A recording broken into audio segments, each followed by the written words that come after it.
It looks good. We had a couple of minor issues going into the Wednesday game. Took care of it in the recent days, so we have almost a complete roster going into this game. Sort of complicated in a way. You come off a great victory over Cincinnati, and then with an alternate squad, you don't have a good game against Pittsburgh. What's the prevalent feeling right now in after that and going forward with the game against Montreal? I would like to say this. Playing a lot of games in a short period of time gives you the opportunity to make amends with performances like on Wednesday. I agree the performance on Sunday was good level from our standards. Wednesday was completely the opposite. Of course, we made a few changes in the starting lineup, but that's no excuse. We should have done better. Wasted a huge opportunity to get in the next round for this cup. But that is gone. That is past. 24 hours have gone. We recovered physically and mentally, and now we're up for the next challenge in the MLS and making sure that what we've shown in the MLS recently is not a coincidence, because we're looking for consistency, and that will be the aim for this game. I asked this same question with Thiago Martins. In 3 of your last 4 games, you've had 1-0 victories. Defensively, the team seems to have settled down and gotten better, at least from the outside perspective.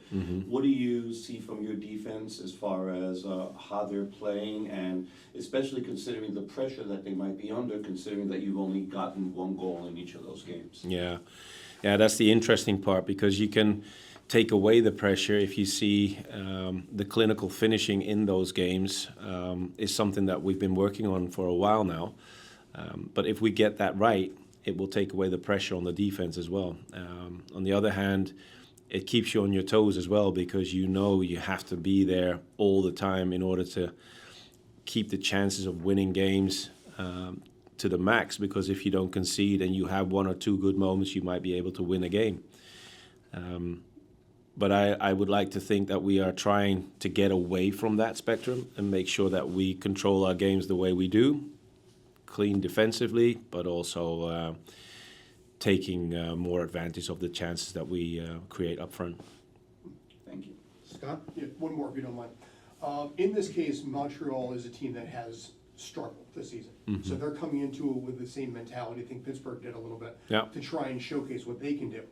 How much does Pittsburgh guide you and basically motivate the team when it comes to what possibly may be a second trap game? Yeah, fair enough. I think if you watch our game on Sunday, you would think we have a big challenge ahead. If you see our game on Wednesday, you think maybe there's something possible.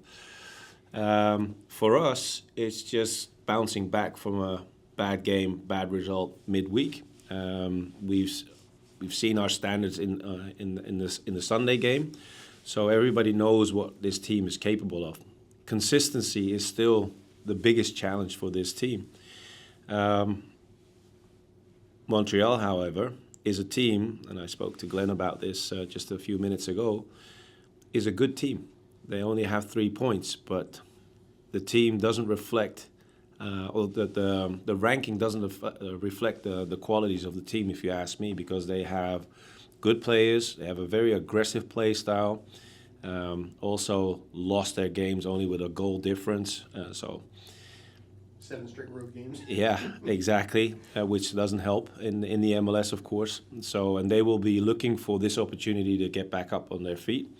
And that is something that we're prepared for. And with the game on Wednesday in our backpack, we know we can't afford or think that we're that good to do anything less than 100% that is required for each and every game. On to the Zoom, we'll go with Alex. Hi Pascal, this is Alex Winley from AM New York. How's it going? Hi, Alex. With the home crowd behind you guys this weekend, again, how important is it to set the tone early against a Montreal side that will be pretty desperate for a good result? Thanks. Yeah, the start of the game is going to be a very important phase. So if we can get the energy from the pitch into the stands is something that we look for at each and every game, especially coming off a game like we played on Wednesday, away that is.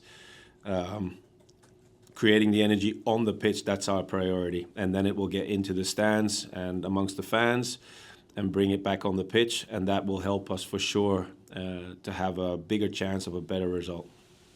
Michael Allen. Hi, Pascal. Michael Allen from Pro Soccer and Blue City Radio here. Just a question you about this idea of consistency and urgency. You've spoken a lot about those things in response to the squad. Mm-hmm. How do you as a coach sort of tweak that and instill that in a team, a young team like this that is inconsistent and has a game like, with a lack of urgency, especially in the first half in Pittsburgh? Yeah. And then just the second part of the question is, Aiden O'Neill joined the squad this week. And can you talk about the qualities he might bring to help you with that quest? Yeah. Well, first of all, the part with the urgency. As I mentioned to your colleagues just now, you can see the difference on Sunday and Wednesday. You could also see the difference in the first and the second half on Wednesday. That was also very surprising for me to see, because the tempo in the game on Wednesday was way off compared to the game on Sunday. But once we lost Tanner in the second half, all of a sudden the urgency was there, and we created our best moments with 10 against 11. The way I try to help my young squad, or my squad in general, is to make sure that we are in control of these situations, and we can also create these moments by behaving in a certain way. If you take, for example, our play out of possession on Wednesday in the first half, that was without the proper energy, without the proper intensity that we look for in our games all the time. And I spoke to my attackers about this issue, that you have to find moments like 5 to 10 minutes in these games to go all in and make sure you create this energy amongst yourselves. And that's mentality, and that is also recognition, but it starts with the right mentality. So that's on Wednesday. Regarding your question about Aiden, we're very fortunate that he's already within the team. He's joined us yesterday for the first training with us, trained with us today. And he is an all-round midfield player. Can connect the build-up phases, is able to play box-to-box, and also has his contribution in the final third, going for the final pass or the pre-assist, or even going for the shot on goal. So I think he will fit perfectly amongst our profiles in midfield that we have now. And as I said just now, I'm very fortunate, and the team is very fortunate that he's part of the roster for tomorrow's game. Chris? Hey, Coach. Chris Campbell from the outfield. 38-year-old Max Morales has played 93% of available minutes. He's top 25 in the league in minutes played for midfielders and forwards. I know you're open to playing younger players, as evidenced by Johnny Shore. What more do you need to see from Maximo Carrizo in order for him to get more minutes with the first team? Thanks. Just continue what he's doing right now. He's a major part of the roster throughout the week in training. Maxi, however, has his qualities which are needed still within our team, and it's a big compliment to Maxi Morales for being available, making sure that he's still able to make the difference in certain areas. And I know for a fact that Carrizo is really happy to be part of the training group and working alongside of Maxi Morales, because he can be taught some extra things to prepare him even better going into the first team play. Michael Ander? Pascal, it's Mike Ander from Blue City Radio. Thanks for the time. Hi, Mike. So, last year, so I know this is your first U.S. Open Cup, but last year NYCFC2 performed admirably. I'm curious, I hate to go back to the game from Wednesday, but I did want to ask, did you give any consideration to letting some of those players from the NYCFC2 squad continue to demonstrate their ability in Wednesday's game?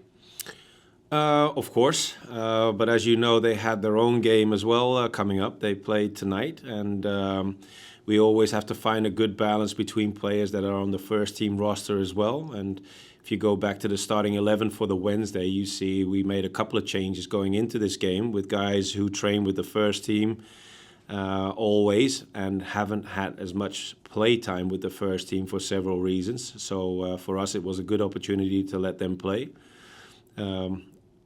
Unfortunately, not with the outcome that we were looking for, but I think we've said enough about that. Mo? Coach Mohammed with the Exchange. Hi. Can you just give us a little bit update on the injuries? Yes, I can. Mali, as you know, is not able to play yet.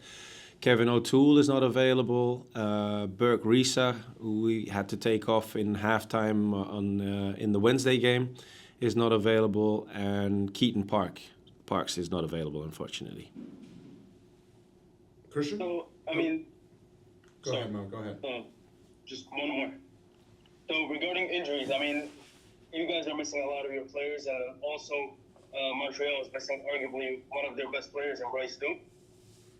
Do you think that affects anything on tomorrow's game, or you think you guys will be capable, and then Montreal will be capable as well of attacking pretty well?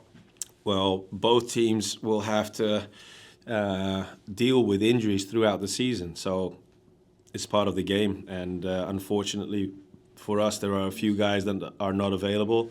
Two of them have recently started a lot of games. Kevin and Keats have played many minutes in the games that we played so far. Burke had to wait a little longer. But these moments I see as opportunities for other guys to stand up and show their qualities, and that's what they've been working for very hard throughout the weeks that we've trained so far. Final one, we'll go with Christian. Thank you, Coach. Marco Donadell switched up his system last time out against the Philadelphia Union. With that in mind, what are you expecting tactically from this Montreal team on Saturday? It depends what you have pointed out as the tactical change.